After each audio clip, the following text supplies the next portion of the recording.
Good morning. I'm John Jones, Chairman of the Oklahoma Turnpike Authority. This meeting is being conducted in compliance with the notice and public posting provisions of the Oklahoma Open Meeting Act. This meeting is an in-person meeting open to the public for observation and is also being live streamed and recorded for remote viewing. The time is 10 a.m. and I'm calling the February 3rd, 2026 regular meeting of the Oklahoma Turnpike Authority to order. Charity, please call the roll. Mr. Wilberry. Here. Mr. Todd Cone. Here. Mr. David Madigan. Here. Mr. John Titsworth. Here. Ms. Dana Weber. Here. Mr. John Jones. Here. We have a quorum. Thank you. First item this morning is recognitions and award. Trooper Allreed.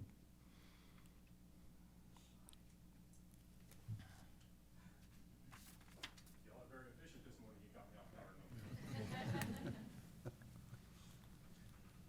Good morning, Mr. Chairman and members of the board. It is my pleasure this morning to recognize Trooper Vince Curtis for the Trooper of the Month. Trooper Curtis is accompanied by his captain, Captain Jeff James. Let's see. Trooper Curtis is being recognized for his actions on December 22nd, 2025.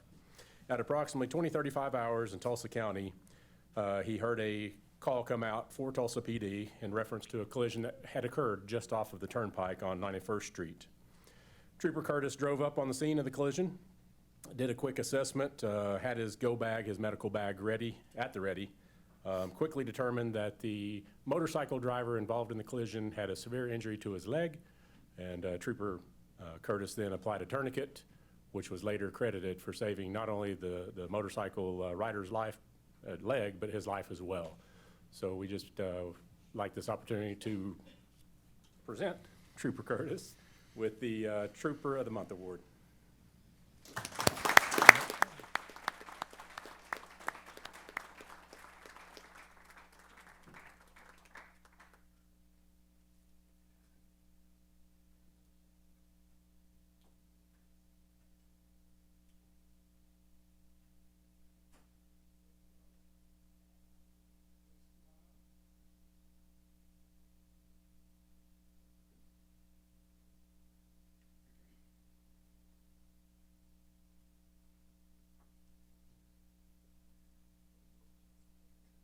We've got some amazing troopers.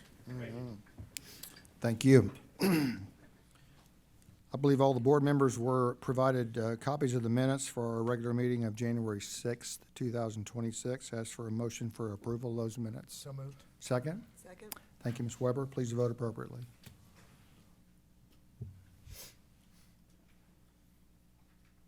The voting is ended and the minutes for January 6th have been approved. First items of business are the finance items. Mr. Todd Cone. Thank you, Mr. Chairman. The first item is item 1358. Ms. Gardner.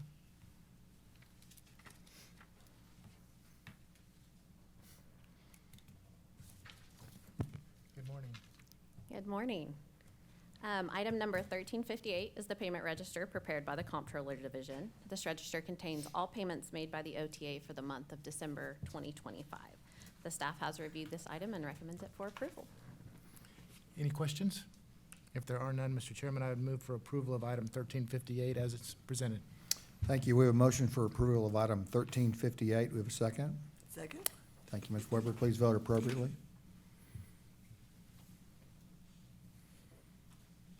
Voting is ended and item 1358 has been approved. Before we lose you, how's the transition going on the accounting program?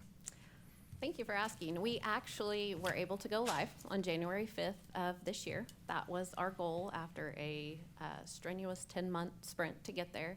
I had staff who spent a lot of hours, a lot of weekends, and even rang in some holidays with OTA to get us there.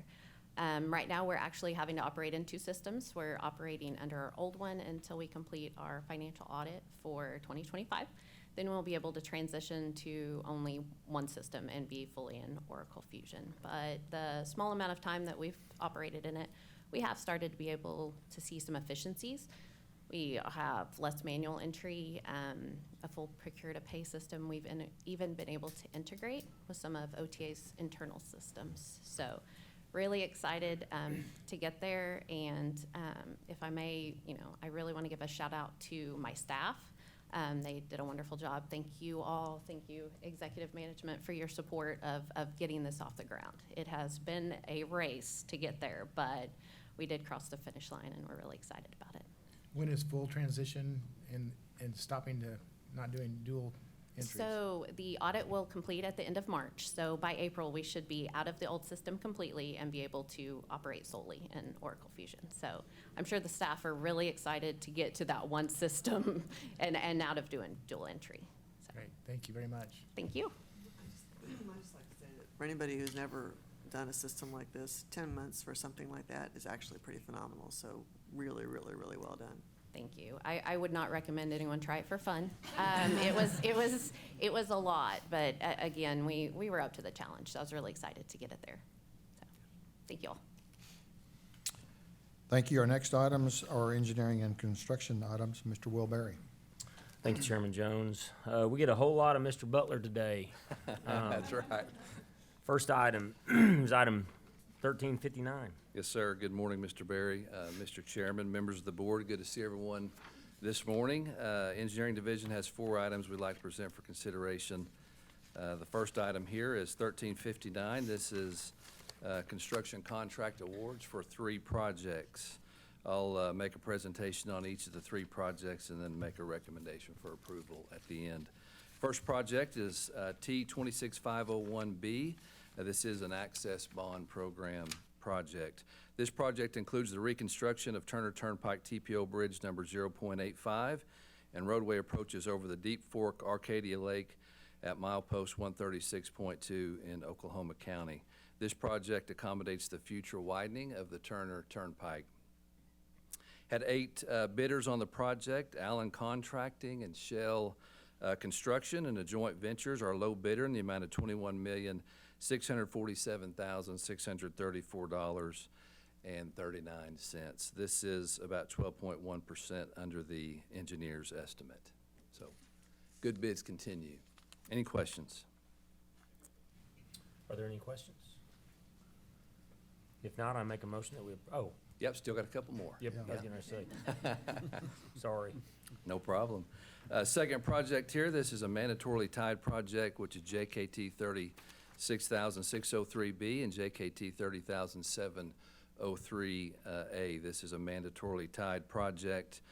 This is an access bond program project as well. This project includes widening of the westbound frontage road, which is Memorial Road, a bridge widening on Memorial Road, widening of Council Road and TPU Bridge over the JKT to accommodate a frontage road turnaround and new eastbound entrance ramp with a bridge. This is in Oklahoma County. Had 8 bidders on the project. Again, Allen Contracting and Shell Construction was our low bidder.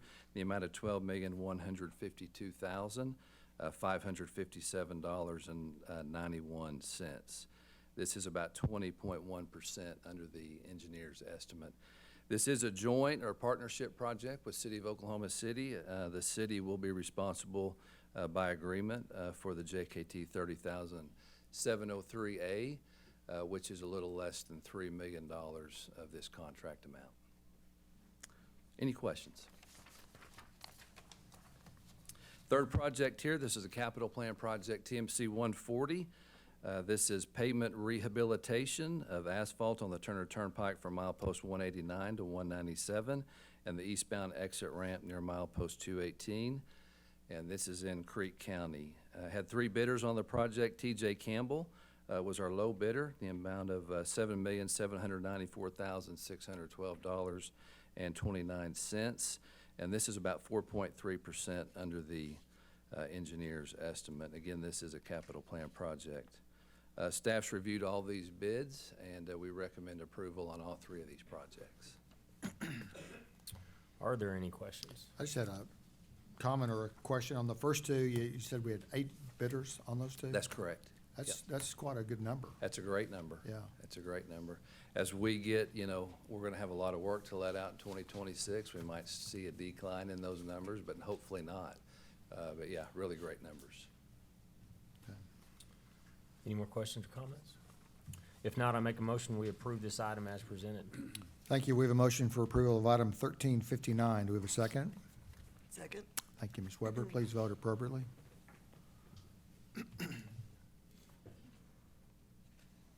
Voting is ended, and item 1359 has been approved. Mr. Butler. Yes, sir. Item 1360, this is a contract modification. This is with our general engineering consultant, which is Olson. This contract modifications provide compensation for additional general engineering services for the Access program. These services include additional senior engineer support, staff plan reviews and meeting attendance, office support time, design and quality control support, overall program management support and reporting, and additional services as needed. The amount due under this contract modification number 1 shall not exceed $650,000 for these general services. The revised contract amounts are not to exceed $3,420,625. Staff's reviewed this item. We recommend approval.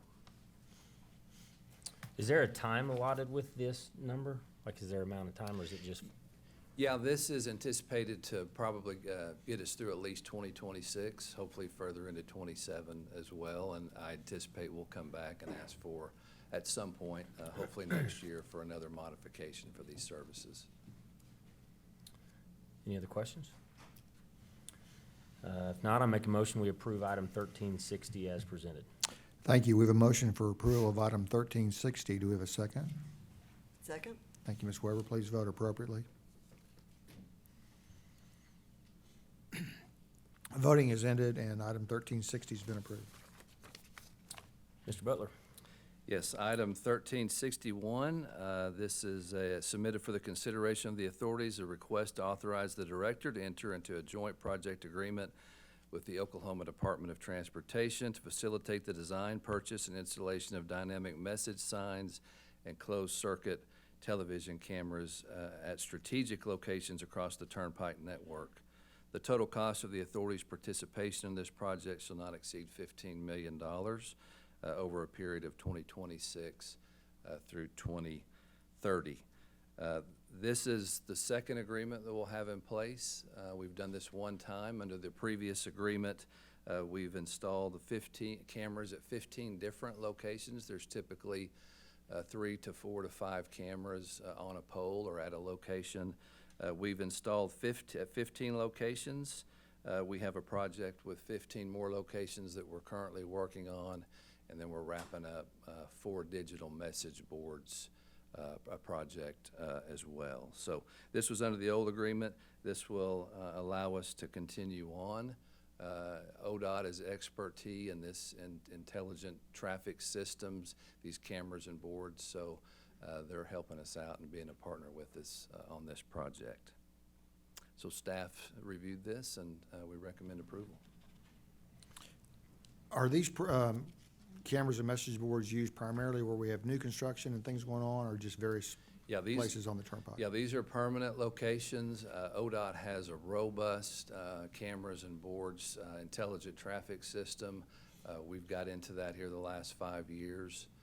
So, yeah, these are permanent locations. We have an app where you can get on and you can take a look at all of these cameras and these boards at the various locations. So like when we have the snow days and you're trying to figure out what's your best path, these are the cameras that we can Yeah, look at? they're live Because I've used cameras. those a Hop lot. on, you can hop on there and yes, you can see the real-time look of the road, correct.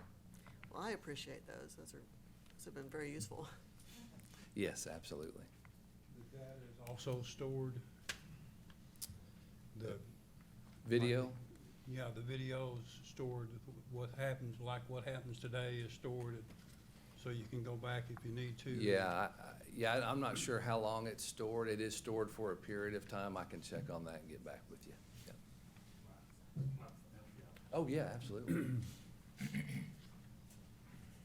So these cameras that are installed throughout ODOT's system that Darren's talking about, that we've been installing on the Turnpike system over the course of the last 5 years, these are streaming cameras that you can get on the website and look at live traffic. The news relies on these when they show the ODOT traffic cam or the Turnpike traffic cam.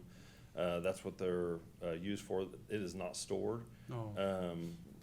you know, not to say that somebody can't record remotely or record some stream of it on a device, I guess, but it's not stored anywhere for ODOT or OTA to use. What we, where we have seen this used, and ODOT has a room just around the corner behind this conference room that I'd be happy to organize a tour maybe for next month, but they have a traffic management operations center. And we've seen these that are very robust in other states where they have people from the Department of Transportation or the tolling authority, or maybe both, all in one room, as well as dispatch, highway patrol type folks that are able to monitor traffic in live areas, and they're able to see a backup that's occurring and maybe deploy the necessary assets to resolve that. And that's what the camera system's been about. You can't just set up one camera and suddenly operate a traffic management unit. So in order to make this more robust, we've started installing them primarily on the Kilpatrick and the Creek Turnpikes, I think, first. And then where we needed some dynamic message signs so that if there is an accident or a backup, that somebody remotely, because we can operate these even off of our off an app, can log in and change a message that says, hey, be aware 20 miles ahead or 5 miles ahead there's an accident, and you may want to manage to that. So it's all about managing traffic, and we want to be a part of that program with the Department of Transportation, put the necessary assets out on the road that make it more robust. When ODOT started this probably 20 plus years ago, they started with one camera. And so we've been in the trying to move away from toll-related cameras that were all at our toll facilities and move into trying to help manage traffic on a system-wide level. Hopefully that provided a little extra context to it. You know how many cameras we've installed? Yeah, we've installed 15. Okay. Yeah, 15. Yeah, we've got 15 locations that we've installed the cameras. Again, there's 4 to 5 cameras on each pole. So, yeah, we've been successful in that work. I hate to date myself, but when I went through the EIT program back in '02, they put me, which was through ODOT, they put me with a guy named Alan Stevenson, who was just starting this work, the ITS system. Pretty cool. Any more questions or comments? If not, I make a motion that we approve item 1361 as presented. Thank you. We have a motion for approval of item 1361. Do we have a second? Second? Thank you, Ms. Weber. Please vote appropriately.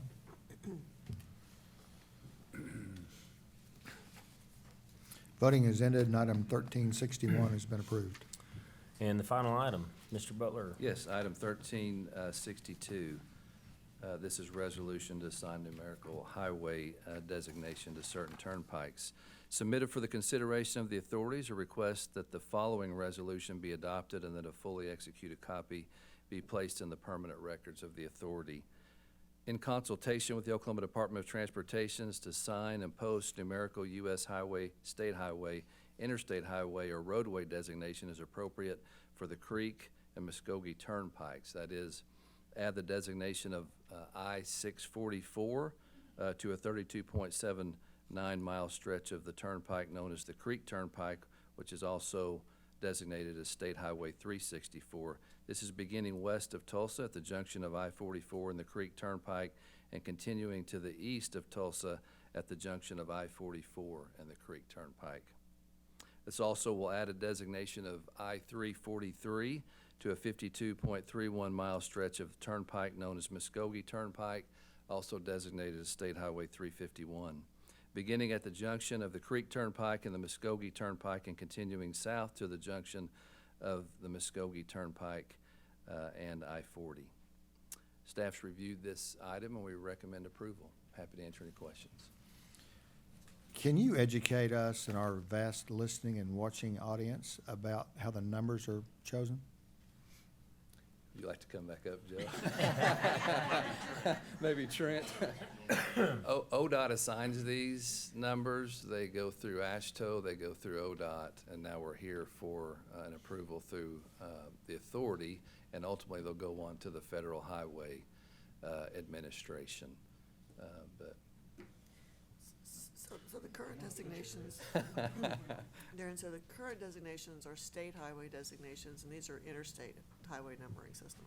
That's correct. These are both interstate, designations. And what does that do for us, as opposed to being on the state highway number?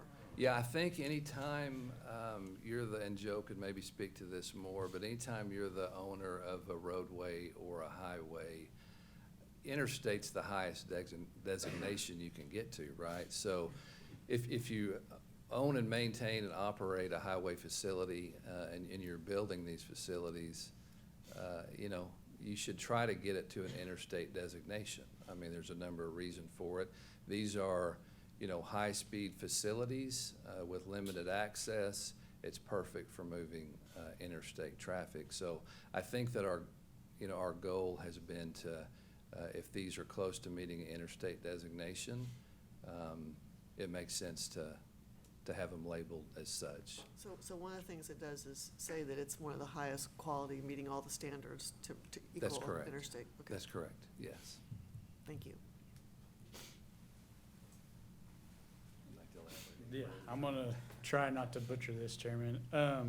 But as Darren had stated, we work with the Department of Transportation on working on these route numbers. And they're determined on what they connect to. Like, do they connect to I-40? Do they connect to I-40? Let's use the Creek Turnpike. It connects to I-44. So its last digits are gonna be 44 because it connects I-44 to a section of I-44. And then 6, I know I'm gonna butcher this. 6 is for east-west routes are even, and then north-south routes are odd. That's if you drive around the country, you'll see those routes. And so it's trying to find those numbers that aren't currently taken, aren't being used, because the JKT is 344, so we couldn't use 344, so there was 644. And then it gets taken to the AASHTO committee. Has to be approved by the American Association of Highway Transportation Operators. It gets approved there, and then we will work, as Darren said, through FHWA to get their concurrence and approval on bringing it up to that interstate standard. What are some things that maybe we need to address to get it to that interstate designation? What are some things that we can do to get it to that standard that they're looking for that approval? So I hope that answered that question. It's a little bit of science, and then trying to make everything, make it fit correctly with all the other interstates that are working. Thank you. Thank you, Trent. Yeah, there's some great videos out there if you Google it up on how they come up. They come up with these interstate designations and the numbering. And if you study it for a while, you will see a pattern of how they come up with it. Have we approved this item? We haven't yet. We recommend approval, by all means. Are there any Any other other comments, questions? YouTube sites. If not, I make a motion that we approve items 1362 as presented. Thank you. We have a motion for approval of item 1362. Do we have a second? Second? Thank you, Ms. Weber. Please vote appropriately. Voting is ended, and item 1362 I'm outta has here. been approved. Moving on to our reports section of our agenda items. Our first report is our Highway Patrol report. Major Allred. Popular man this morning. Seem to be on fast forward this morning.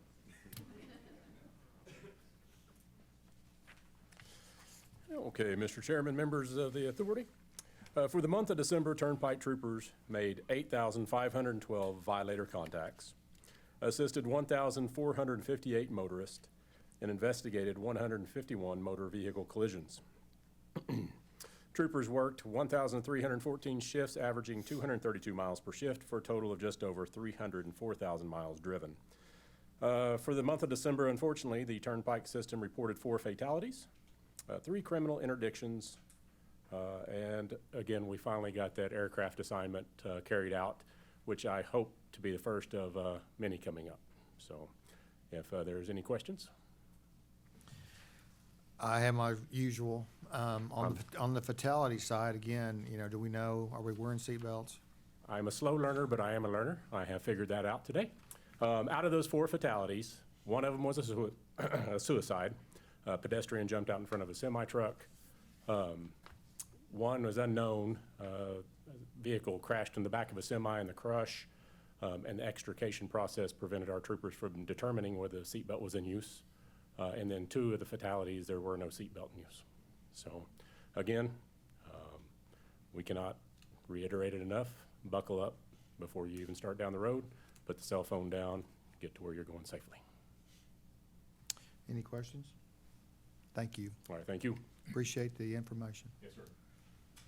Our next report is our consulting engineer report, Mr. Jimmy Sparks.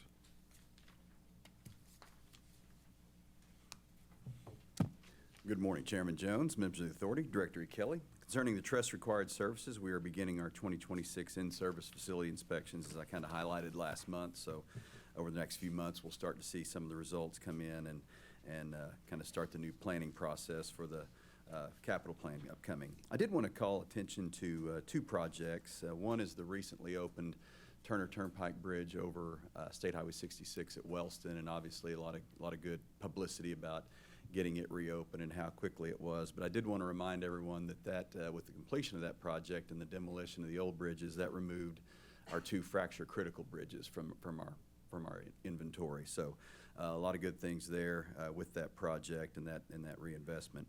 The other was awarded today, contract TMC 140.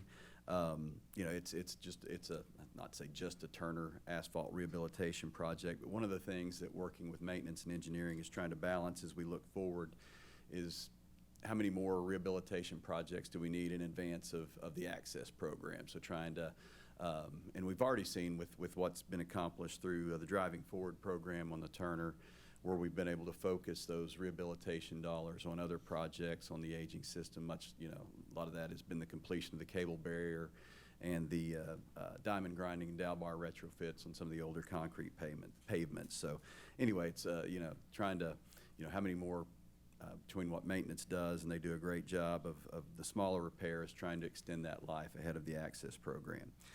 In January, engineers checked 60 special overloads, so continuing to see a lot of activity there. And we are working with engineering staff to, at some of the restrictions that occur, maybe system-wide, where those need to be updated, and then also just trying to streamline our process between the engineering staff on getting approvals out quicker. Our monthly report contained the report of last month on the 6 Will Rogers bridges, and on January 9th, we did a final inspection, and next month we can provide a report that kind of shows some side-by-side photos of the damage and the repairs. So just to reiterate the amount of coordination and quick work to get those reopened so quickly. And lastly, if I might, former OTA, Director of Engineering, Director of Maintenance, Maintenance Engineer, a lot of things with OTA. David Murdoch, Doc, is retiring again, final this time, I think. So he's here today, and if you see him afterwards, congratulate him on a tremendous career in transportation. So with that, our capital plan project summary is in our monthly report, and be happy to answer any questions. Are there any questions? Thanks, Jimmy. Thank you. Our next report is our trustee report, Ms. Rachel Singleton.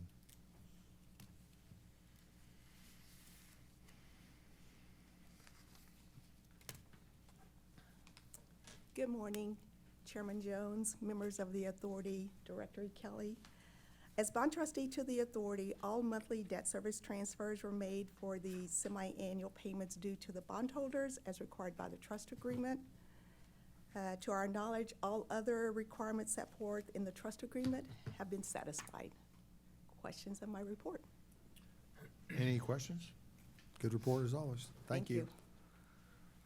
Our next report are the operating results and financial conditions. Ms. Wendy Smith. Good morning, Chairman Jones, members of the authority, Director Kelly. You've all received your monthly operations report for December, prepared by the Comptroller Division. Net toll revenues for December reported an increase of 22.7% as compared to December of 2024. Total transactions grew by 3.25% compared for that same time, and heavy truck traffic does seem to be holding its own, which is great. Additionally, year-to-date toll revenues continue to outpace budgeted projections by 8.6%. Also, we also have a conservative approach to spending, and collectively, the division managers held their revenue operating expenses to almost 20% under the 2025 operating and maintenance budget. The motor fuel that I've been talking about recently, that it affects some of our ratios and is available to us in the event that we don't have the money to pay our debt. We made that transfer to ODOT of $5,566,272, just as we always have since 1992, since that law went into place, which brought our transfer to ODOT for the year to $62.3 million. And I wanted to also note that although that is available to us, we've never had to use it, because it's important to note that in the 73 years of making bond payments, that 73 bond payments of principal, we've never been late or had a problem making that payment, not to mention the fact that we also make our interest payment on July 1 of every year. So, any questions? I don't have any questions. I have a couple comments. My first one is, I'm starting to think that maybe we should be putting on seminars for other agencies and other businesses about how to keep your numbers underneath your budget. Y'all do a great job. I was looking at the summary of operations, and particularly this one because it's the end of the year. And a couple of things. First of all the departments have obviously done a really good job. And various times during the year, various people are kind of highlighted and, we hear about.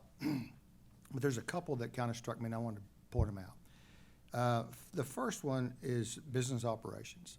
So Patrice Collins is the director of that, and I noticed that in 2025, her department, her team, hats off to you guys, their efforts resulted in a successful collection of more than $30 million in past due balances for the year. So that's a phenomenal effort, and applaud your group. And then secondly, the thing that caught my eye is customer service. So Nandi Taggart is Director of Customer Service, and this is for the month, but it's indicative of the year when you start looking at these, and I went back to various months and looked. But the Customer Service Division recorded a courteous score of 100, clear and concise score of 100, knowledge score of 100 out of 100 in all three of those categories. And then they recorded a willingness to assist score of 4.95 and an overall service score of 4.9 out of 5 on the Tamer Customer Satisfaction Survey. So I just wanted to acknowledge both of you all and how good a job that your departments are doing. Again, all the departments are doing great, but I wanted to focus on that because I think those areas are things that historically we've looked at trying to improve, and you both are doing a really good job. So thank you.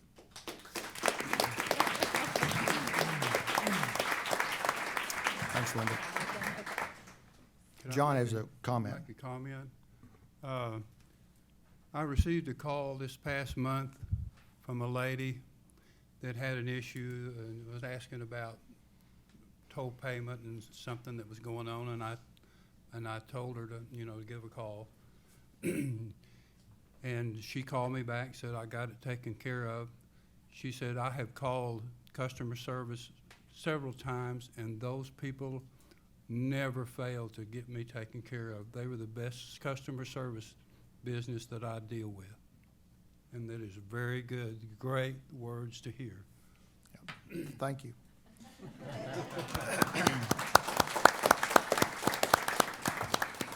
Our next report is our quarterly Access Oklahoma update. Ms. LaDanne Nelson.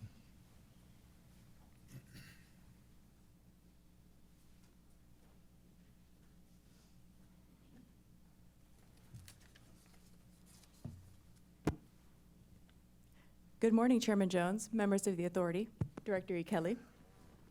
This is the first quarterly update for 2026. I want to discuss the highlights from last quarter as well as some highlights for that are upcoming. We are going to start with the construction progress.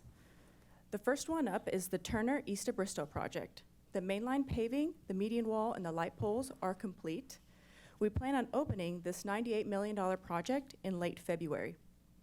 This will result in OTA opening another 6 miles to 6 lanes of traffic. This will improve the safety of the overall Turner Turnpike, and we will continue to do that as we make our way west. Now we have the Stroud area on the Turner Turnpike. The Love's Travel Plaza was opened in November of 2025. The Love's Tire Shop will open in early February. This is actually a new thing that they have added over to the plaza. So this is first for the Turner Turnpike to have and overall on our system. So we are very excited for the public to utilize that additional feature. All of the Turner mainline paving has been complete, and we are planning on opening and stabilizing traffic, and that is scheduled to mid-March, and I wouldn't be surprised if Jeff gets that completed earlier than that. Hakey Creek, that's going to be the next project on the Creek Turnpike. So we did have, for that project, we did have the last progress was that the contractor was working on the bottom. They were working on the work roads. Now, we do have great progress that's happening on the bridge itself. This is for the eastbound bridge. We do have the spans on between East 101st and East 111th. Those beams have been installed, as well as demolition is ongoing for the remaining spans. You can see in this video that the new beams have been placed and work is proceeding on very well. This project is 30% complete, and it is on track for a spring 2027 completion. So now we're going to go back to Turner at Wellston. As Jimmy has mentioned, that Route 66 is open and the Turner Turnpike is open. That is fully open to traffic. The Turner is striped for 4 lanes as of right now, but it will be striped for 6 lanes once we get the adjacent projects tied into that. And that will be later on within the access program. We do want to state, and you can see in the pictures, the excitement from the community. I did have the pleasure of meeting out with Levi at the butcher stand. He was very excited about 66 being open, and the community was very ecstatic. We did open it around Christmas time, and it was more like the community, like that was their Christmas gift, was having Route 66 open. So we are excited, and we are excited that they are very thrilled that they have their road back. So we're going to talk about upcoming lettings. The previous quarter, we had a great stride in project scopes. We had projects along the East-West Connector, the west end of the Turner, and the JKT. This did result in over $170 million projects going from the pre-construction over to the construction phase, and majority of that was on the urban portion of our system. This upcoming quarter, we are letting projects in the rural areas, because the rural areas are just as important. We do have interchanges that will be at the Will Rogers at Adair. We're going to complete that interchange, as well as complete the interchange at Indianola. And we're going to be placing a new interchange at Blanco on the Indian Nation. The connectivity of these rural communities is one of the main objectives of Access Oklahoma, and this letting is really capturing that. We are excited to connect those communities over to our system so they can travel across the state more efficiently. The next item we have is the East-West Connector at I-35. We have initiated the public involvement process at this location. This process is exactly what we did at I-44 East-West Connector in Newcastle late last year. On the video, you can see a 3D rendering of the interchange itself, and this is the 3D rendering of how it will be as the ultimate configuration. It is pretty neat. On the accessoklahoma.com website, we have posted a link of the public involvement portal for project feedback. This virtual public involvement opened on January 20th and will run through February 20th. So there's a full month in there that for the public can go and make any comments about this project. And we do strongly encourage that the public go to this website. Again, that is accessoklahoma.com, and provide any and all feedback. The last update that we do have is on the South Extension Turnpike. We did kick off the design of this turnpike in late 2025, and we are at the design stage where we are ready to contact the property owners that we are certain that have property impacts. They will hear from us as early as the end of this February, and we will continue to communicate with them throughout this whole process. We will also continue throughout the design phase to optimize this alignment to make the best possible alignment for the traveling public. That does conclude my quarterly report, and before I open it up to questions, I want to state that this report really is a huge team effort. I want to thank Lisa and Jessica, because they always make us look good. And I also want to thank Jean, Colin, Alex, and Nahili for all of their hard work. because of them, I'm able to stand and provide this report to you all today. So with that, I am happy to answer any questions. Thank you. Any questions? I would just say I really appreciate these reports.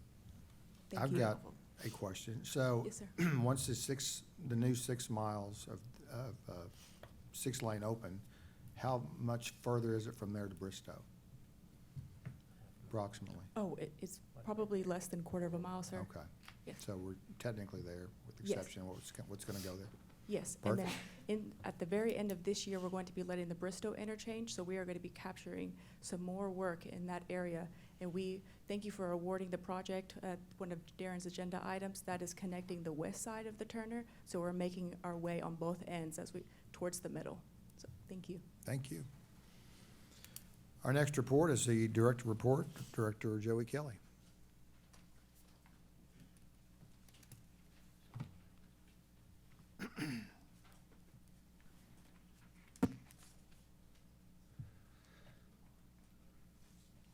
Thank you, Mr. Chairman. Couple things. I do want to get back to interstate designations for just a second, and I hate to, but I am going to get back to that. But Micah gave a kudos to her team on the ERP implementation, and to do it in 10 months.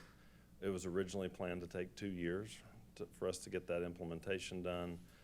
We had some circumstances came up that made it to where we needed to get it done in 10 months. And super proud of Julie and the entire team. And I think we all, especially the group that's in the room, and of course the board, would maybe offer them a round of applause for that.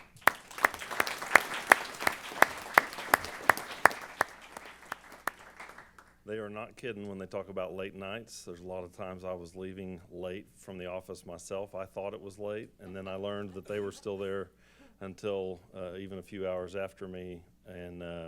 And I appreciate the troopers that come and work at our office, because they've been able to make sure we were able to get them out of the building late at night in the dark sometimes, a lot of times actually, safely. So really appreciate that. Interstate designation. So the overarching goal of interstate designation, and it is about prestige. It is the highest, most prestigious number that you can assign to a roadway. Our turnpikes in 99.9% of the time fit an interstate designation already. So the things that Darren talked about needing to go out and address, usually they are relatively minor, having to do with maybe a tree that's grown too close, or maybe a stripe that needs to be freshened up. And we'll work with the Federal Highway Administration on making those adjustments. When you're traveling cross country in another state, and all you know is a name, and for a long time, our turnpikes just had a name. They didn't have a state highway number even associated with them. You don't know, looking at a map or an atlas when you're planning on a trip, whether that is a 2-lane boulevard or exactly what that is on a map. When you see an interstate designation with that blue and red shield, you know that it is controlled access, it's high speed, should be the safest route that you're going to take. And so we want to show Oklahoma off that we have all of these interstate type roadways, and the Turnpike Authority has a tremendous share in that. And so we're trying to highlight that for our state. We get asked routinely, by the Department of Commerce that's looking for locations for businesses to move into Oklahoma, and they talk about, is there labor force in this area, and how close is the nearest interstate? And by putting the interstate designation on our roads, it at least gives drivers that are coming through our state, or people that are looking at moving here, at a better view of what safe and efficient travel can look like. So that's what we're trying to do, overarching with the interstate designations. And I really appreciate the approval of the board. That will move into the next phase of approval. It'll still be some months before the signs go up. When we did the Kilpatrick and Kickapoo turnpikes with interstate designation, the online map, GIS, Google Maps and those, started showing the interstate designation a little early before we had the signs up.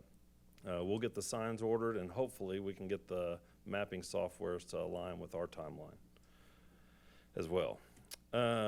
Following the access update that LaDan provided, I do want to talk just a little bit about the capital plan.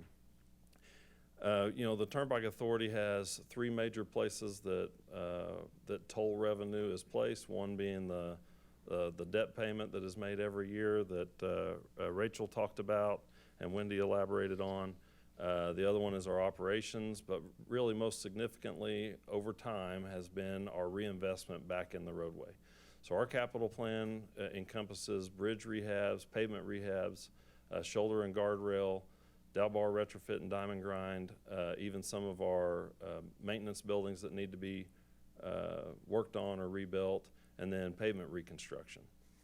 So just wanted to highlight some of the turnpikes and where the bulk of that money was going, and show that we always reinvest back in our network every year. Olson, Jimmy, elaborates every year on what our reserve maintenance and basically what the minimum amount needs to be put back in our system, and we always put significantly more in that because we're always trying to provide a really high level of service with all of our roadways. So I wanted to highlight some of those projects and some of the roads that they were going to go some of the roads that that money was going to be put into this year. Again, just as LaDan said, we're really close to completing the Stroud project and the Bristow project, the one east of Bristow.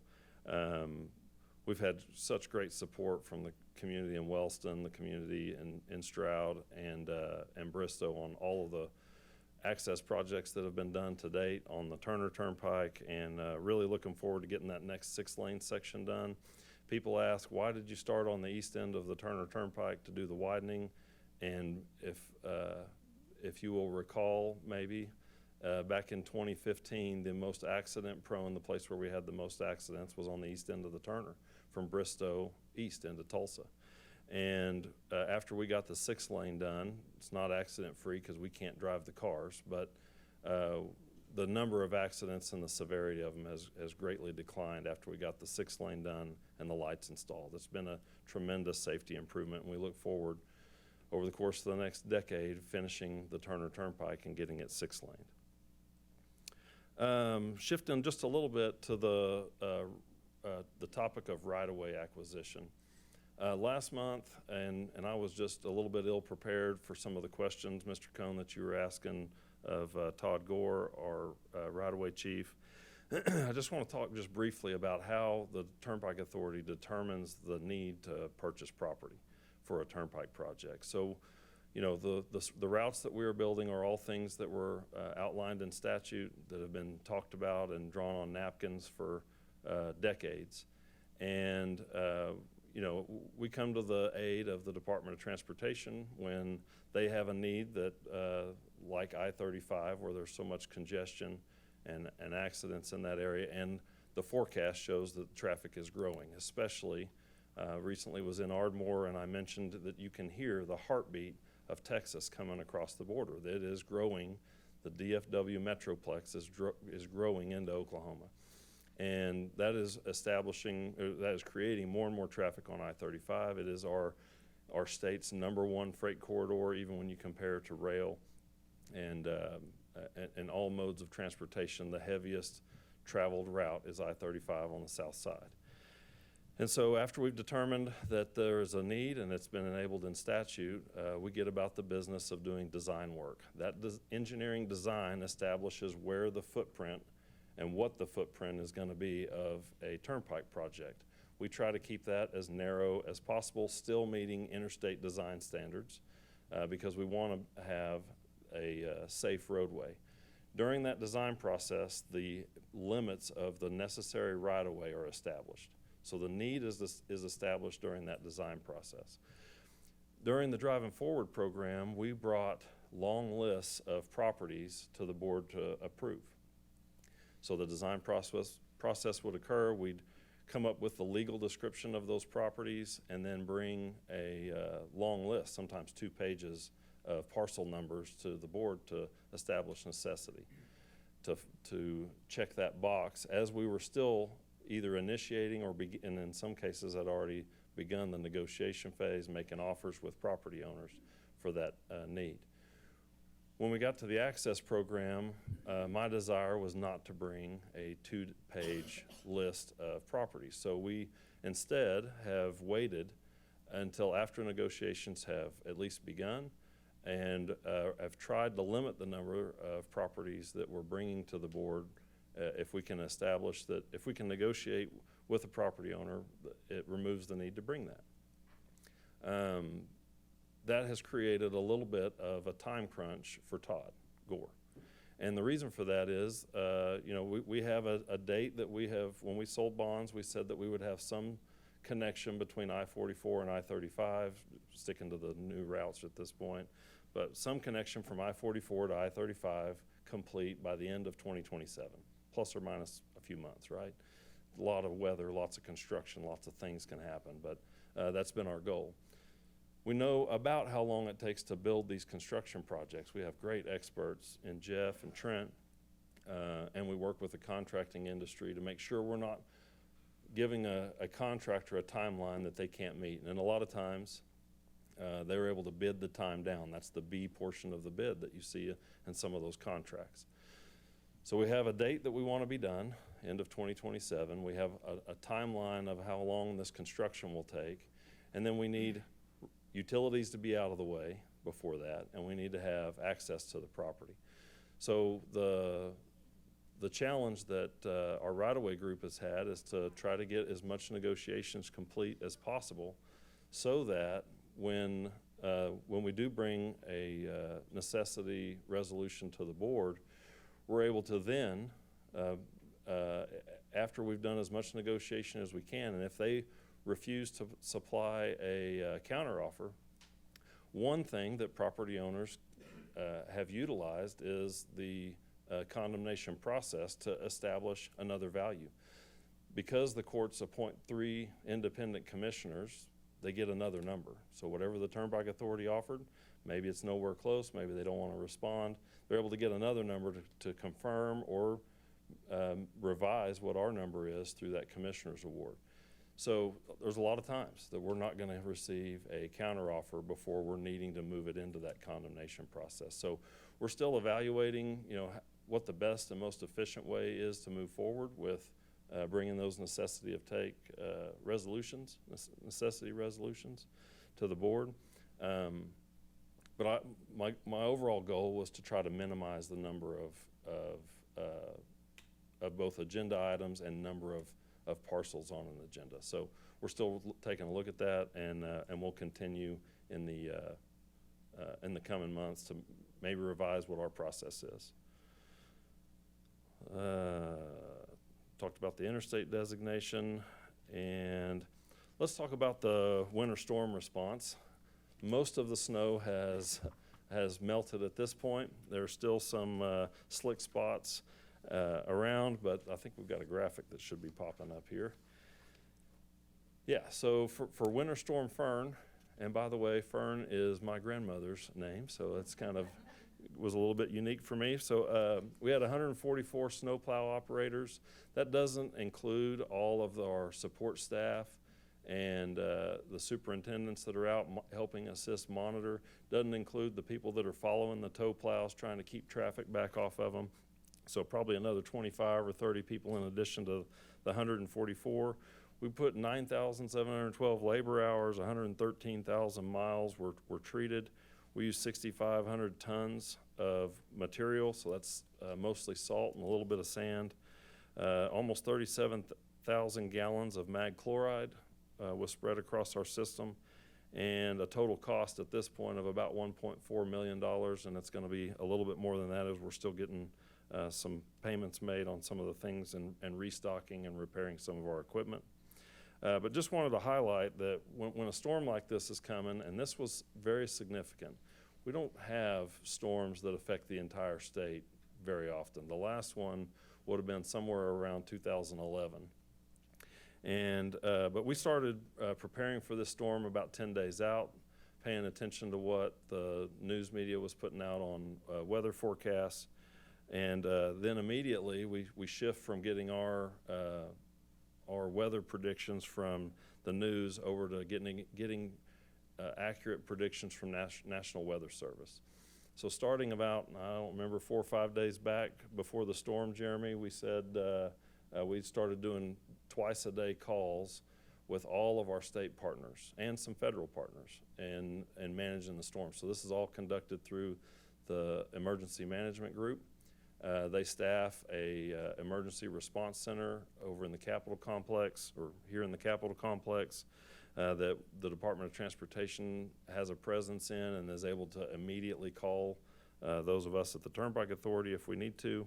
But we started prepping about 10 days out, and 3 days before the storm, we started putting mag chloride on our entire system, putting it in particular on the raised surfaces, the bridges, interchanges, and those types of roadways. The storm was originally predicted to get here, I think, in the morning on Friday the 23rd, and then as we got closer to the storm had slowed down and got here actually in Oklahoma later in the day, or at least started affecting the turnpikes later in the day on the 23rd. The southern half of our state, really the southern quarter maybe, received lots and lots of ice. It came as sleet. It locked in pretty tight, was no longer plowable, and our plow blades were skimming over the top of it. When you have a situation like that, the best thing you can do is provide some traction, put some material on it, and wait until the sun comes up. So on all of those calls, routinely, the question that I have for the National Weather Service is, when is the sun going to shine? Because it can be 13 degrees outside, the ground is 7 or 8 degrees or something colder than that from overnight, but as soon as the sun will get on it, we can make a lot of progress. And our goal was to predict when the sun was going to hit, get some salt down, and then as soon as the sun did come out, get the plow blades out, give it 30 minutes to work, and then start plowing the roadways off. So we had, we made tremendous progress all over our network. It was unique and different. The northeast end of the Will Rogers was different than the Cimarron, and that was different than the south end of the H.E. Bailey and the south end of the Indian Nation Turnpike, where we received the most ice. So there were, unlike normal storms where it's a band in one section or another of the state, all of our crews were working on their turnpikes. We weren't able to shift resources around immediately.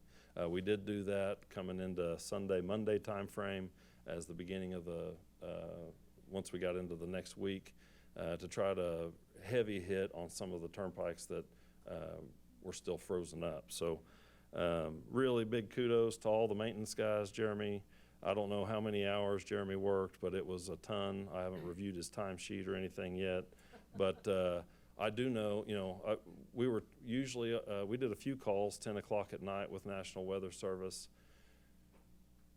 I would tell Jeremy, please get some sleep, get some rest, don't get sick, and then at 5 o'clock in the morning, I'd get up and start reading the weather reports, watching what was reviewing on OK roads, looking at the plow cameras to see what the condition was throughout our system. I'd try to wait until about 6 to call Jeremy, and I'd call him, and he'd already been on the road for 2 hours. So, good job. That's where I want to end that. It's just tremendous job for Jeremy and all of his guys. He leads by example, just a tremendous worker, and he worries about it, big time. The one thing that really helped us with this storm is the news media. We did a press conference before the storm started, really trying to get people to stay home and not drive on the roads, give us a chance to work. And that really happened on Saturday and Sunday. Traffic was pretty light. On Sunday afternoon, though, we had one lane of the Turner Turnpike open, the outside lane, and you could drive 60 or 63 miles an hour in it. It was pavement. The left lane was still ice packed, and the commercial motor vehicles were trying to pass a 60-mile-an-hour vehicle going 70 in the ice lane. And so we had some accidents resulting from some of that. In addition, we had 5 of our OTA plows that were impacted by other motorists, ran into us. The issue with that is when we need our equipment the most, now it's been taken out of service due to an accident.